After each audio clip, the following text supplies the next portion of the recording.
الحج أشهر معلومات فمن فرض فيهن الحج فلا رفث ولا فسوق ولا جدال في الحج لا جمرة شوال ذو القعدة ذو الحجة ሶስት ወራቶች በተከታታይ ማለት ነው በጥቅሉ ሲወሰዱ። ግን በተግባር ሀጅ የሚካሄደው ያው ዙል ሂጃ ውስጥ ነው። ግን ቀድሞ ለገባ ሰው እዛው ኢባዳ እያረኩኝ እጠብቃለሁ ላለ ሰው ተዙል ሂጃ ጀምሮ ኢህራም አድርጎ መግባት ይችላል ማለት ነው። ሂጃ ዙል ቂዕዳም ላይ የሚገባ ኢህራም አድርጎ መግባት ይችላል።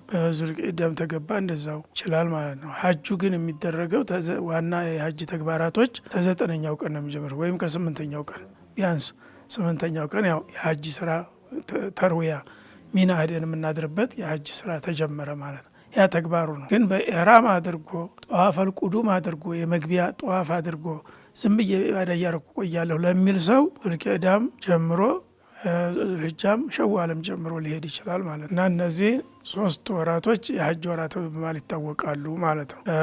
ዋናው ስራ ግን በ8ኛው ቀን ይጀምራል። 9ኛው ዋናው ነው ወሳኙ አልሀጅ አረፋ የተባለው። 10ኛው ደግሞ አልሀጅ አልአክበር የተባለው የውመ ነህር ይባላል። ጠዋፈል ኢፋዳ የሚደረግበት ቁርባን የሚታረድበት ጀመራት የሚጀመርበት ይሆናል ማለት ነው። ከዛ በኋላ የአያሙ ሚና የሚባሉ ደግሞ 3 ቀናቶች አሉ በተከታታይ አያመ ተሽሪቅ ይባላሉ። እዛው ሚና ላይ በኢባዳ ተጠምዶ ይኖራል። ተፈለገ እየተመላለሰ ጠዋፍ ማድረግ ይችላል። አለበለዚያ ጠዋፉን ማዘግየትም ይችላል። ግን 3 ቀን እቆያለሁ ካለ ያው 3ቱም ቀን ሚና ማደር አለበት ማለት ነው።